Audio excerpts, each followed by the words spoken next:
Salut les coachs. Nous voici au 36e épisode de ma carrière à Lanester, en cours de sa 4e saison, prête montée successivement en Régional 3, Régional 2. Donc nous voici en Régional 1, où la vie est beaucoup plus dure. Forcément, on a un peu plus de mal. La Régional 1, c'est l'antichambre des championnats nationaux. Et la lutte est dure, pas pour acquérir les places, mais pour acquérir la place qui permettrait de monter en National 3. Donc nous en étions restés sur de bonnes appréciations, parce qu'on avait plutôt bien réussi ce début de championnat. Maintenant, place au jeu. Après notre brillante victoire à La Palisse en Coupe de France et notre match nul qu'on ne peut pas qualifier de brillant mais d'efficace, utile contre le stade de Pontivy, globalement la situation est plutôt bonne, meilleure qu'attendue en tout cas. Après 6 matchs, nous sommes 4e, à 3 points du premier Ménimur et à 2 points du second Séné. Nous sommes prêts à rencontrer Bain-sur-Oust chez eux, ils sont 9e. Eh bien on va voir ça tout de suite en images. Donc voilà, Bain-sur-Oust chez eux. Comme depuis les derniers matchs, eh bien, on est plutôt actif sur le ballon, on presse bien et ça paye. Ça paye de cher. Véronneau, but 1-0. Une petite demi-heure de jeu, on prend l'avantage à l'extérieur. De mémoire, on joue en positif là. Pas en offensif, hein. Positif simplement. Et vous voyez, tout le monde se comporte bien, tout le monde est au pressing. Traoré, trop dans le feu, trop dans la profondeur, ça ne me passera pas ce coup-ci. En tout cas, Déa Rojo à la récupération. Déa Rojo, 18 mètres, 20 mètres même, poteau rentrant. 1 minute après le premier but, c'est le deuxième, et ben voilà. Esno avait pris un carton jaune il y a 1 minute, le deuxième carton jaune n'a pas traîné, retour au vestiaire, et on joue à 11 contre 10, 2-0, en avantage numérique. Il n'y a plus à se stresser et à s'inquiéter, donc on va jouer à peu près tranquillement. On est passé en positif, on est resté en positif, pardon, je ne dis rien, mais je crois qu'on est passé en passe courte et rapide, pour essayer de profiter de l'effet de vitesse et de créer des décalages. Guillaumard pour Koulibaly, Rivet, à nouveau Koulibaly, pour Véronneau, encore à l'ouvrage, pour un centre pour Nguini, Mouche, 3-0, on arrive à la mi-temps sur un bon score, tranquille. 3-0 à 11 contre 10, il faudrait presque le vouloir pour le perdre ce match maintenant. On reprend deuxième mi-temps avec le même esprit, Guillaumard sur la barre. Véronneau récupère pour De Cher et Rivet, qui était monté pour le corner, qui reprend au 17 mètres et qui la loge de manière imparable dans le petit filet, 4-0. Alors on a dû commencer à faire tourner un petit peu, là il y a des joueurs un peu plus frais, il n'y a plus de gros risques. Nguini dans la profondeur, notre mobilette est partie, filoche, 5-0. Ah, très difficile de l'arrêter, hein. 14 en accélération, 14 en vitesse, il est jeune, il est intenable. Ah, grosse erreur de Dugas, qu'est-ce qu'il fait à faire une remise de la tête ici? Et puis il est plus au marquage. Alors, Mulosa, il y va tout seul, mais il rate. Ça méritait une bonne fessée pour Dugast. Mulosa à nouveau. Ils sont 3 sur lui. Bel arrêt de Romain. Romain qui fait encore un bon match, hein. Il n'y a pas énormément d'occasions, mais il fait un bon match. Bon, voilà, force de le dire. Camarade de la tête qui saute plus haut que tout le monde. 5-1, il reste 20 minutes, 25 minutes. Et encore une mauvaise passe de Dugast, décidément.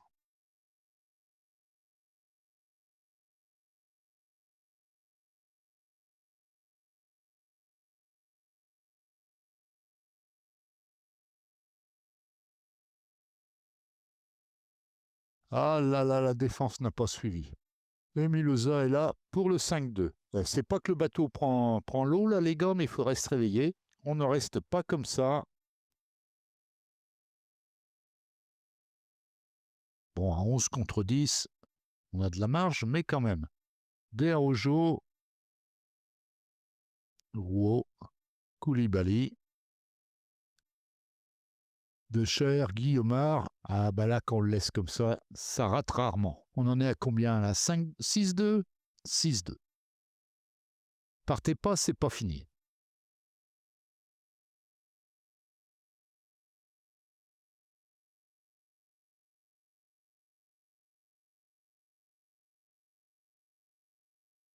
Daniel encore à la place et au centre, et encore Mulosa devant les défenseurs. Ça fait 2 fois de suite. Vous n'avez pas compris la première fois, les gars? Vous voulez qu'on vous le repasse au ralenti? Bon, 6-3, ça fait un peu un score de baby-foot. La ligne d'attaque a été resplendissante. 10 pour Deschères, 8-3 pour Nguini, 8-6 pour Verono. Dans la défense, il n'y a que Rivet qui a tenu sa place. Bon, Romain, jusqu'au premier but, il était à 7,5 de moyenne. Bah, ça a lâché un peu. Avec un score pareil, 3 buts encaissés. Bon, c'est pas de sa faute. Les 2 buts de l'avant-centre de Bain-sur-Oust, il n'y peut absolument rien. C'est la défense qui est en tort. Impact immédiat, on est monté à la 3e place, à 2 points du premier, parce que Ménimur a fait un match nul contre Ginglin-Cesson. Séné en a profité pour passer devant. Donc on est à 2 points du premier. On va finir par y croire, quelque part. Eh ben, derrière ça, on a quoi? On a un match de Coupe de France contre un charmant petit village qui s'appelle Saint-Amand, dans le centre Val-de-Loire, 2e en Régional 2, donc ça rigole pas vraiment. C'est une bonne équipe, très certainement. Ils en sont à 3 victoires, 2 nuls, 0 défaite en championnat. Ils sont un peu largués parce que les Portugais de Bourges ont fait le trou. Ils ont l'air pas si mal que ça. Ils restent sur une bonne dynamique. Eux aussi touchent plein de sous. Ils ont du pognon à ne pas savoir quoi en faire. Prix moyen des abonnements 66 €. Prix moyen des places 17 € en Régional 2. Et nous en Régional 1, 0. Je leur dirais jusqu'à ce que ça change. Il n'y a pas de raison. Et il faut que ça change. On a 2 offres de clubs, donc on va regarder ça gentiment. Jérôme Vira, ça semble intéressant. C'est un transfuge du Stade brestois qui est descendu en Ligue 2 cette année, vous le voyez.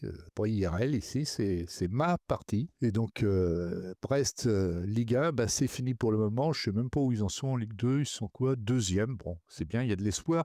Un jeune qui est issu de leur centre de formation ont fait une offre de période d'essai de 15 jours pour voir un petit peu ce qu'il vaut. J'ai pas vraiment besoin d'un milieu offensif droit, mais un défenseur droit, faut voir. Il a de la vitesse, on ne sait pas grand-chose sur lui pour le moment. Il a priori du tact, de l'agressivité. Pour le marquage, j'ai un doute. On verra bien. Nabil Batois, ça pourrait être intéressant, mais 34 ans pour un attaquant, même s'il était excellent au niveau état d'esprit et qu'il pouvait nous apporter un petit peu plus, on va pas le voir. Par contre, peut-être qu'en tant que préparateur, il pourrait être intéressant. Donc, vous savez qu'un joueur peut être embauché comme entraîneur-joueur. En attribut de staff, on n'a pas grand-chose. Il voudrait être recruteur. Bon, ça m'intéresse que moyennement, mais un préparateur ici, bon, il n'est pas terrible. Il a le diplôme National C déjà. À voir et à suivre. Saint-Amand en Coupe de France, c'était à domicile pour changer. Notre premier match de Coupe de France à domicile, il y a un peu de monde. C'est bien. C'est bien, c'est le 6e tour. Premier arrêt du gardien adverse dès la 3e minute. C'était pourtant bien. On est bien rentré dans le match. C'était bien parti. Mais en face, on est tombé sur un grand gardien de but qui nous a tenu en échec quasiment toute la première mi-temps. Dieu sait qu'on a essayé. Mais il est sorti avec une note de 7,4 ou 7,5, je crois, en fin de première mi-temps. On avait fait tourner un petit peu Maria, Buisson, je ne sais plus qui encore. On avait gardé la défense centrale quand même, Iraghi, Rivet au cas où. Elle tourne bien pour le moment. On avait, ah oui, j'ai oublié de vous dire, le Beslour est blessé pour 4-5 semaines. J'ai fait passer Koulibaly à droite. Après tout, c'est sa place préférée. Il était défenseur droit gauche. Nous, on le fait jouer à gauche. Là, il est reparti à droite et on a fait rentrer Buisson. Plus confiance dans Buisson que dans Dugast. Ah, c'est la barre cette fois-ci. Donc, on presse. On presse tout le temps. Véronneau à bout portant. Le gardien la sort. Véronneau, pour lui-même, il aurait peut-être dû passer un centre maintenant. Bah non, pas de centre. Il y a encore Lafranchi, le gardien, qui la détourne Ça va bien finir par passer, non? Ou alors on va en prendre un et puis comme des cons, comme d'habitude, dans ces cas-là, quand on ne réussit pas à marquer, oula, j'ai eu peur pour Maria, mais non. L'arbitre était plutôt sympa. Là, cette fois-ci, c'est Romain qui fait un très bel arrêt. Bon, la défense est sérieuse, il n'y a pas de souci pour le moment.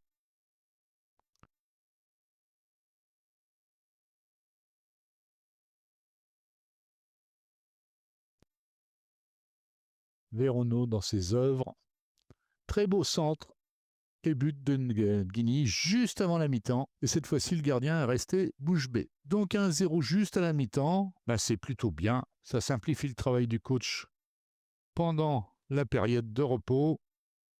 Et en deuxième mi-temps, on repart sur les mêmes bases. Guigny pour Maria et Maria pleine lucarne. 2-0 et quel but, hein.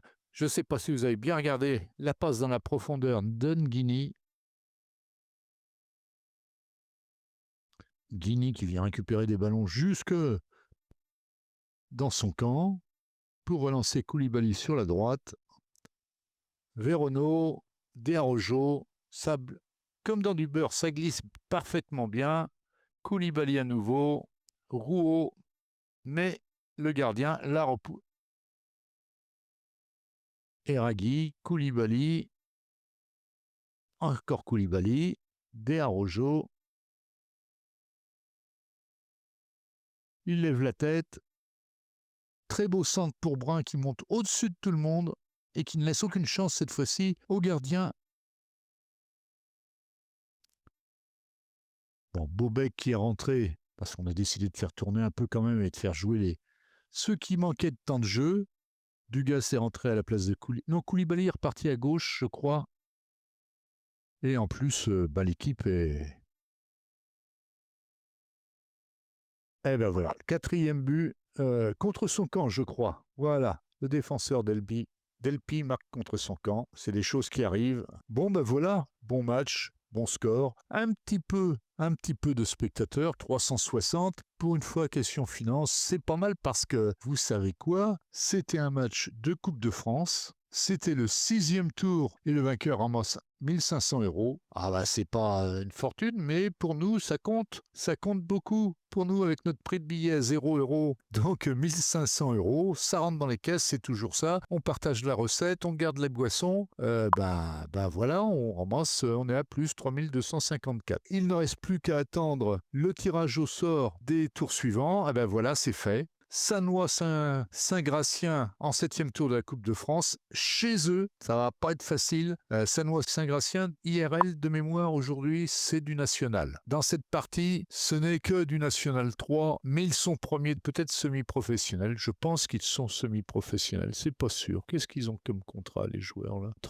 Si, voilà, semi-professionnels. Ils descendent de national, donc ils ont gardé des centres de choses comme ça, donc il leur faut des sous, donc le prix des billets est en conséquence, il faut payer les joueurs, il y a une masse salariale, je ne sais pas ce que ça donne exactement. Ici, est-ce qu'on a le droit de voir l'état des finances? Non, on n'a pas le droit de voir l'état des finances. Mais ils étaient en national, c'est bien ce qui me semblait. Et au point de vue calendrier, Coupe de région Bretagne, ça commence par Kerriado, 13e en groupe A départemental. Donc ils sont derniers, devinez qui est le premier, c'est l'équipe réserve. Donc normalement, ce match-là qui, me semble-t-il, eux aussi, prix des places, c'est payant. Hein. J'insiste, je vais finir par faire une fixette sur ces histoires d'argent. Je vais aller voir mon banquier si ça continue dans la vraie vie. C'est à l'extérieur qu'on le joue encore. Décidément, on n'a pas de chance. Ils ont beaucoup de spectateurs à Kerriado?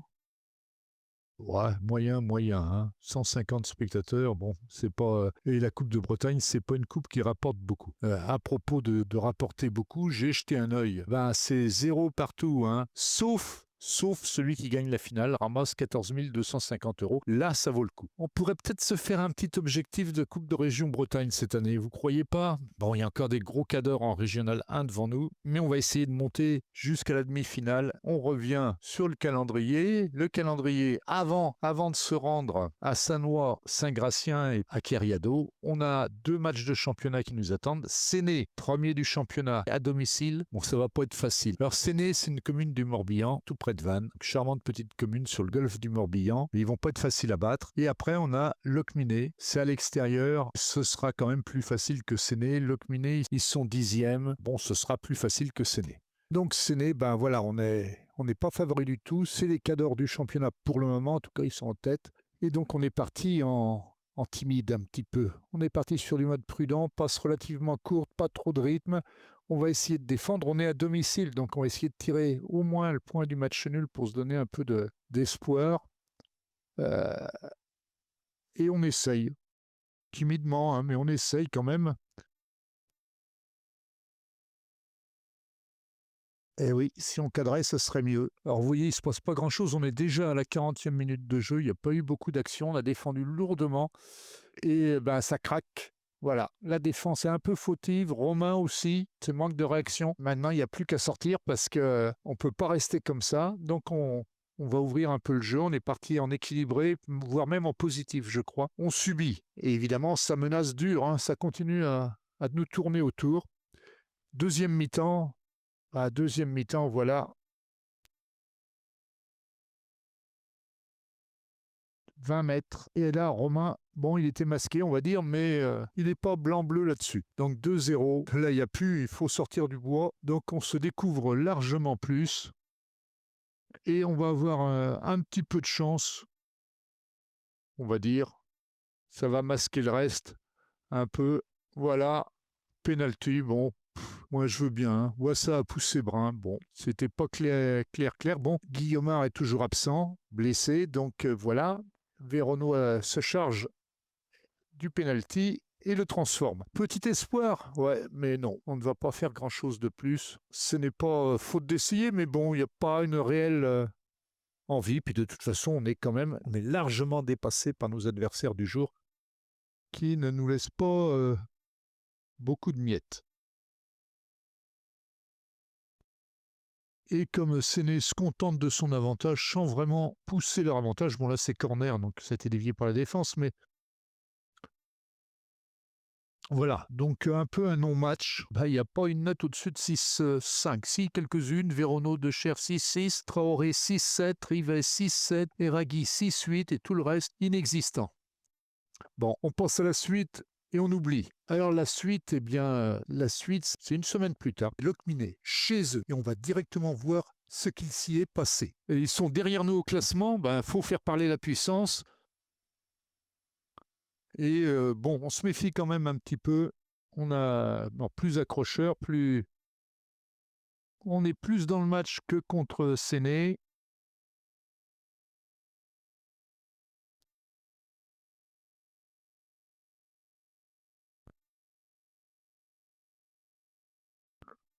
Rojo pour un premier essai, mais dans les gants du gardien, pas bien méchant tout ça. De Cher au corner pour Eragui, pour la tête d'Eragui, mais sans grand danger non plus. Et puis les choses vont se bousculer. Et un autre corner, Decher, Eragui, cette fois-ci, c'est juste sous la barre et c'est au fond des filets, 1-0. Alors du coup, on se déchaîne un petit peu et on se libère. Il y a moins la hantise du résultat. Eragui remet de la tête sur le corner pour Vérono. Rojo, Vérono à nouveau. Rivet, Vérono.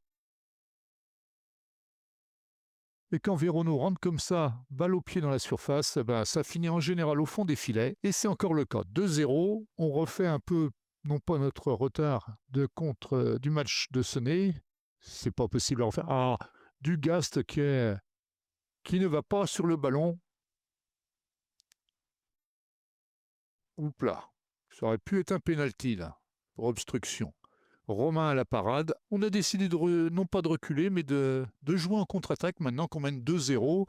Vérono pour Brun. Brun, centre peut-être? Non, il revient vers le centre, lui, et petit filet, 3-0, but de Brun. Les jeunes au pouvoir, on l'avait dit. De Cher sur un corner. C'est renvoyé par la défense et Brun remet ça. Deuxième but, doublé de Brun, deux volets, magnifique. 4-0 et on va arriver à la mi-temps sur ce score de 4-0. Alors, soit Locminé reprend un peu le dessus, soit c'est nous qui les laissons jouer un peu trop.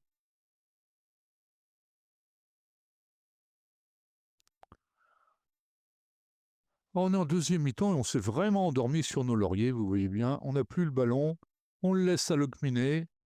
Et puis, là, c'est pas de chance. Romain avait été à la parade et il remet dans les pieds encore d'un attaquant adverse. Ça fait 4-1. 4-1, on est à la 47e minute de jeu. On se dit qu'on a encore le temps, tout va bien. Mais à la 49e, à force de laisser jouer,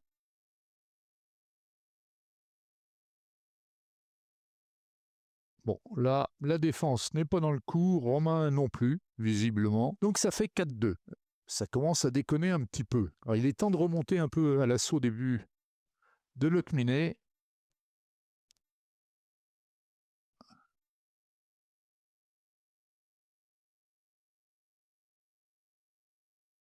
Mais on manque de chance et de conviction, sans doute. Là, c'est sur la barre, avant d'être mis en corner, et procéder à quelques changements. Là, c'est l'entrée en jeu des remplaçants à l'heure de jeu. Mais bon, vous voyez, c'est pas convaincu sur les attaques. Hein. Mais on y met un peu plus quand même. Pas de conviction quand même. Hein. Par moment, il y a de l'abus. C'est des fautes d'inattention graves. Et forcément, quand on n'est pas attentif, voilà. Penalty, ce genre de faute. Il était dessus, Romain. Il manque pas grand-chose. 4-3. Il y a le feu à la boutique, là, les gars. Il reste 25 bonnes minutes. Donc, on appuie un peu plus sur le champignon. On est un peu plus présent en attaque, mais voilà, c'est pas cadré et il n'y aura plus rien après. On gagne ce match contre le Cminé, mais on s'est fait peur quand même parce que mener 4-0 et ne gagner que 4-3, enfin 3 tirs cadrés, 3 buts. 2,66, mais il y a un penalty dedans, donc plus de XG que nous, qui avons 11 tirs cadrés, 24 tirs, 11 cadrés. L'attaque a des bonnes notes, mais franchement, ils n'ont pas été efficaces vu le nombre de tirs cadrés qu'on avait. L'équipe a des bonnes notes, à part Dugas que j'ai trouvé un peu en dessous de ce qu'il aurait dû faire, et Romain qui n'a pas été heureux, puisque sur 3 tirs, il en a cadré, il en prend 3. Donc voilà, après ces 2 matchs, on est toujours dans le haut du panier, mais là, l'écart est fait. On a 5 points de retard sur Séné. Bon, je pense que maintenant, c'est irréparable. Même Ménimur à 4 points devant.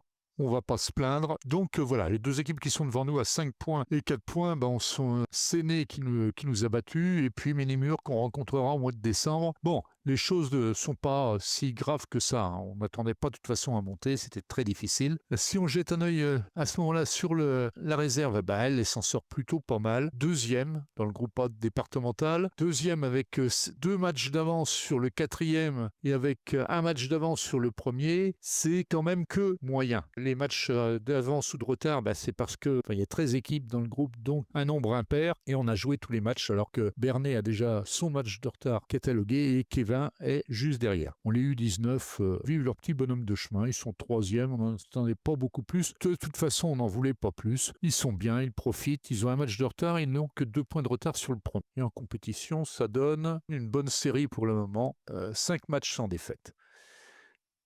Bien, le prochain match, c'est à l'extérieur et c'est Sanwa. Allons-y. Bien, comme à notre habitude, on joue en prudent, pas en défensif, hein, en prudent. Et puis, voilà, 24e minute, il ne s'est rien passé avant. Alors, première action, ils nous mettent un but de la tête par-ci et Romain est un petit peu coupable de ne pas être sorti là-dessus. Bon, du coup, on repasse en équilibré et puis on essaie de sortir la tête de l'eau, mais il y a quand même une sacrée classe d'écart et ils sont beaucoup, beaucoup plus compétents et forts que nous. Ils ont certainement de meilleures qualités, de meilleurs attributs que les joueurs de la Nester. Mais on essaye, repoussé par le gardien sur le poteau. On ne dira pas qu'on a de la chance quand même. On est malheureux sur ce coup-là. Ça aurait pu aller directement au fond. Non, pas de chance.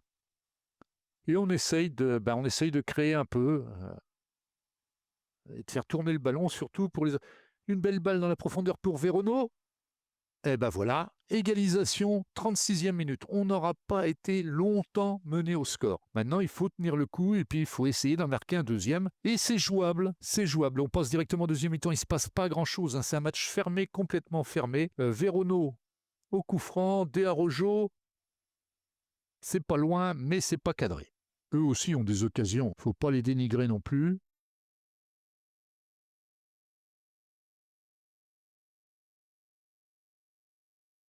Ouh là là. Belle détente de Romain qui la détourne. Et quand on joue un peu avec la peur au ventre, on n'est pas aussi naturel qu'on devrait l'être. Ah oui, Romain qui la repousse. Ce coup-ci, c'est Rivet, je pense, qui l'a repoussé sur la ligne. Ça passe pas loin en ce moment. Chaud, chaud, tout ça. Et encore repoussé par Romain qui fait décidément un très très gros match. Guinée qui part en contre tout seul, 1 contre 1. 1 contre 1 avec du monde aux fesses. Ah oui, on s'arrête un peu pour respirer. Ça passerait pas. Alors Vieira, c'est le petit nouveau qu'on a embauché il n'y a pas très longtemps et qui avait été titularisé pour voir un peu. Bon, on pousse, hein. On peut pas dire. Et là, ça aurait dû finir au fond. On se demande comment Vieira a pu rater le but tout seul devant le gardien. En face, ils sont pas plus précis, heureusement. Et on approche tout doucement, voilà. Séance de pénalty. On va arrêter. C'est pas la peine de regarder les pénaltys. On a gagné. On a gagné. Alors, pas facile. Il a fallu 10 pénaltys pour gagner 9-8. Maria a raté le sien. Romain avait arrêté celui de Omerovic. Et à ce moment-là, on croyait qu'on allait gagner parce qu'on menait 4-3. Malheureusement, Maria rate son pénalty. Ça revient 4-4. On passe dans la mort subite. Premier qui rate est éliminé. Et c'est eux qui ont craqué. Si qui avait marqué le but à la 25e minute rate son pénalty. Je sais que Romain en a arrêté un. C'est pas celui-là, visiblement. Romain tire et marque son pénalty, lui aussi. On est arrivé à 10 pénaltys, donc il fallait bien que tout le monde y passe. Voilà, il marque son pénalty, ce qui est très bien. On verra pas le pénalty suivant, puisque c'est pas un but, donc on les voit pas. J'aurais dû l'enregistrer en direct, je suis désolé. Bonne note dans l'ensemble, hein. Ragui un peu plus en difficulté. Vieira, 5-9, parce qu'il a raté un but tout fait. Pour autant, on n'était pas vraiment nuls. 4 tirs cadrés pour eux, 1,29 de XG. 5 cadrés pour nous, 1,95 de XG. On a eu 17 corners. Bon, on a fait 15 fautes. Heureusement qu'on n'a pas été trop sanctionné par l'arbitrage. Même pas du tout, je crois bien. On n'a pas un seul carton jaune, ce qui est bien. Eux non plus, qu'un arbitre à la cool. Donc voilà, on a passé le 6e tour de Coupe de France. Et comme vous le savez, le 6e tour de Coupe de France, ça rapporte des pépettes. Et je sais, je parle encore d'argent. Mais on a passé le 7e tour de Coupe de France et on gagne donc 6 000 €. Là, on a ramassé du pognon. 25 542 € sur le mois. C'est bien, on a des primes de victoire qu'on n'avait jamais eues dans les années précédentes. En recette au guichet, on est à 25 115 € ce mois-ci. C'est-à-dire 3 fois plus que toute la saison dernière. Évidemment, avec des places à 0 €, qu'est-ce que vous voulez faire? Mais donc, on est très à l'aise au point de vue finance. On n'a jamais atteint un tel seuil. 98 000 € de solde, pas tout à fait à la fin du mois. On va attaquer la Coupe de Bretagne et là, on tombe contre Keriado. Donc voilà, on va s'arrêter là, je pense. J'ai largement du grain à moudre. Je pensais aller jusqu'à la mi-décembre, mais avec ces matchs de France qu'on gagne, donc on continue. Tant qu'on gagne, on joue. Donc on va s'en arrêter là. Comme d'habitude, je vous souhaite de bons matchs à tous, beaucoup de victoires. Lanester, pour le moment, c'est top. On est vraiment en pleine réussite. Nos objectifs sont largement remplis. En Coupe de France, on va dépasser les espérances. En Coupe de Bretagne, il nous reste à faire le job. On va voir tout ça. La prochaine fois, on va arriver au 37e épisode de ma carrière avec Lanester. En attendant, je vous souhaite à tous de bons jeux, de bonnes parties, beaucoup de buts, beaucoup de réussite. Allez, salut les coachs. Si vous avez aimé cette vidéo, un petit pouce en l'air, ça me fera plaisir. N'oubliez pas de vous abonner, vous serez ainsi informé de la sortie des prochains épisodes. Et si vous avez des questions ou vous voulez faire des remarques, laissez des commentaires. Je les lirai et j'y répondrai avec toute l'attention nécessaire. Si vous avez envie de venir partager avec nous, sachez que le groupe FM Plaisir est un groupe Facebook français tout récent. On n'est pas encore très nombreux, mais on est tous des passionnés qui seront ravis de vous compter dans leur rang, quel que soit votre niveau de jeu. Un lien vers le groupe se trouve dans les notes de cette vidéo-ci. Je vous laisse et je vous dis à très bientôt.